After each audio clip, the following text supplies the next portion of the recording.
നന്നായി ഉറങ്ങുന്നുണ്ടെങ്കിലും എണീക്കുന്ന സമയത്ത് ക്ഷീണം അനുഭവപ്പെടാറുണ്ടോ? ഞാൻ ഹാരിസ് ഒറ്റപ്പാലം, ഹോമിയോസ്റ്റൈസിസ് ഇമ്മ്യൂണിറ്റി കോച്ച്. 8 മണിക്കൂർ ഉറങ്ങി, പക്ഷെ എണീക്കുന്ന സമയത്ത് ക്ഷീണം അനുഭവപ്പെടുന്നു. ഇതിന് കാരണം ബോഡിയുടെ ഇന്റേണൽ ബാലൻസിന്റെ തകരാറാവാം. നമ്മൾ ഉറങ്ങുന്ന സമയത്താണ് നമ്മുടെ ശരീരം ഹോർമോണിന്റെയും ടെമ്പറേച്ചറിന്റെയും എനർജിയുടെയും ബാലൻസിംഗ് റീസെറ്റ് ചെയ്യുന്നത്.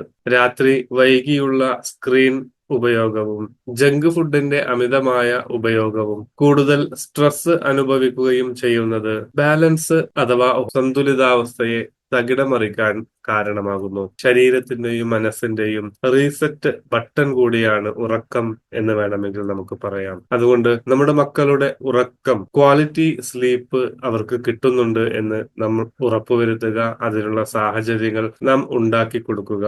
അതുവഴി അവരുടെ മാനസികവും ശാരീരികവുമായ ആരോഗ്യം നിലനിർത്താൻ നമുക്ക് സാധിക്കുന്നതാണ്. കുട്ടികളുടെ ഇമ്മ്യൂണിറ്റിയുമായി ബന്ധപ്പെട്ട ഇത്തരം അറിവുകൾ ലഭിക്കാൻ സ്ക്രീനിൽ കാണുന്ന നമ്പറിലേക്ക് വാട്സപ്പ് ചെയ്യാവുന്നതാണ്. നിങ്ങളുടെ ചോദ്യങ്ങളും വാട്സപ്പ് ചെയ്യാവുന്നതാണ്. Thank you.